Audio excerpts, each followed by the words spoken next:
Good morning दोस्तों। अभी आप अपनी स्क्रीन पर देख रहे होंगे स्टेट बैंक ऑफ इंडिया का चार्ट, जो कि अपने सेक्टर का तीसरा सबसे बड़ा कंपनी है। और अगर हम देखें तो एचडीएफसी और आईसीआईसीआई के बाद इस कंपनी का मार्केट कैप है 7,24,000 करोड़ का, जो कि इसे इस सेक्टर में एक बहुत बड़ी कंपनी बनाता है, तीसरी सबसे बड़ी कंपनी बनाता है। ये शेयर जो कि कुछ वर्ष पहले 200, 300 या 400 रुपए पर ट्रेड कर रहा था, ये एक न्यू हायर हाई को टच करते हुए आज 900 रुपए के एक हाई को फॉर्म किया है। और इसके बाद यह छोटे से करेक्शन में गया है।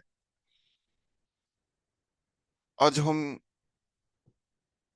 900 रुपए की इस प्राइस को देखते हैं तो हम यह पाते हैं कि जिस प्रकार सरकार ने पिछले कुछ सालों में जो बैंकिंग सेक्टर में सुधार किए हैं, और इस कंपनी ने जिस प्रकार अपने बीतते वर्षों के साथ मुनाफे को बढ़ाया है, ये इस प्राइस को जस्टिफाई भी करता है।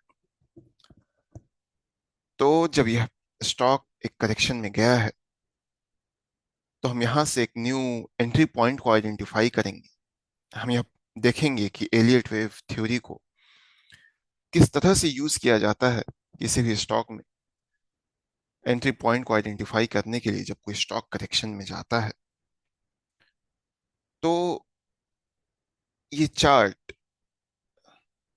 ये स्टॉक अपने थर्ड वेव के थर्ड वेव को कंप्लीट कर चुका है। और यहाँ पर या फिर तो ये फोर्थ वेव में गया है या फोर्थ वेव को भी कंप्लीट कर चुका है।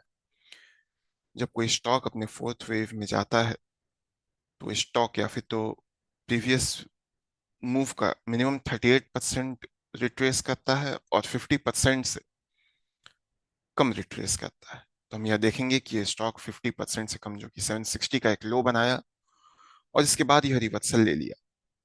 कुछ कुछ केसेस होते हैं जिसमें यह 50% के भी नीचे आता है, लेकिन हम अभी उन्हें नहीं देखेंगे क्योंकि यहाँ यह 50% से रिवर्सल ले चुका है। तो जब हम फोर्थ वेव को कंप्लीट करने के बाद जब ये स्टॉक अपने फिफ्थ वेव में गया है और जब हम इसके टारगेट को आइडेंटिफाई करते हैं, तो यह पाते हैं कि यह शेयर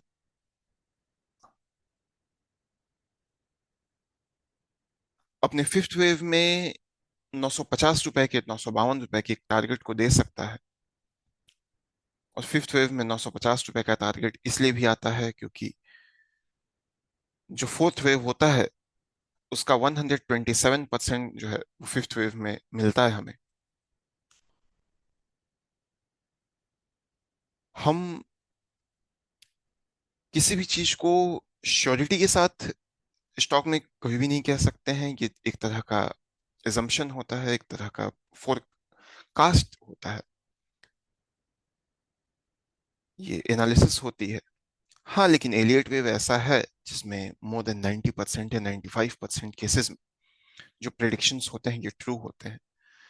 इसलिए और जिस तरह से स्टेट बैंक ऑफ इंडिया एक नई ऊंचाई को छू रहा है, उसमें हमें 952 रुपए के इस टारगेट को टच करना कोई बहुत बड़ी बात नजर नहीं आ रही है। और यह टारगेट आने वाले कुछ दिनों में दिख सकता है। और अब हम जब स्टेट बैंक ऑफ इंडिया के चार्ट एलियट वेव थ्योरी को एनालिसिस कर चुके हैं जब इस चार्ट पे, तो हमें लगता है कि हमें थोड़ा इसके फंडामेंटल्स को भी देखना चाहिए। तो फंडामेंटल्स के अनुसार इसका अर्निंग पर शेयर साल दर दर साल धीरे धीरे बढ़ता जा रहा है। और ईयर ऑन ईयर बेसिस पे 3.25% बढ़कर 80.18 हो चुका है। इस कंपनी की बुक वैल्यू जो कि 434 रुपीज है, चूंकि अपने बुक वैल्यू से लगभग डबल प्राइस पे ट्रेड कर रहा है। इसका बीटा जो कि 1.43 है। यह स्टॉक अपने मार्केट से, जो कि निफ्टी में अगर हम देखें तो निफ्टी से अगर यह ज्यादा वॉलेटाइल है, इसका बीटा इसे वॉलेटाइल बना रहा है। और इसका फेस वैल्यू 1 है। अगर हम भविष्य में इसके फेस वैल्यू को बढ़ता हुआ देखेंगे तो हम यह उम्मीद लगा सकते हैं कि आने वाले समय में हमें स्प्लिट भी दे सकता है। तो अगर हम इस जगह पर इस स्टॉक में इस प्राइस पर एंट्री बनाते हैं तो हमें लगता है कि 952 रुपीज, जो कि 16% का एक एवरेज रिटर्न है, वो एक, हमें लगता है कि ठीक रिटर्न है।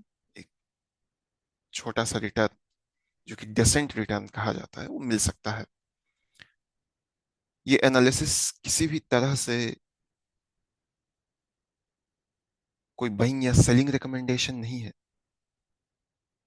यह सिर्फ और सिर्फ एलियट वेव को आपको सीखने के लिए बनाई गई है। और जब जब हम एलियट वेव के एनालिसिस को प्रैक्टिस करते हैं, उसकी थ्योरी को प्रैक्टिस करते हैं, तो हमारा जो कन्विक्शन है वो और बढ़ते जाता है। तो हमें लगता है कि जब हम डिफरेंट चार्ट्स पर एलियट वेव थ्योरी को इम्प्लीमेंट करेंगे और उस एनालिसिस को करेंगे तो हमारा कन्विक्शन और स्ट्रांग होगा। इसलिए हम जल्द ही आपसे मिलेंगे एक नए स्टॉक पर एलियट वेव थ्योरी के एनालिसिस के साथ। तब तक आप हमारा इंतजार कीजिए, हम आपका इंतजार करते हैं। बहुत बहुत धन्यवाद।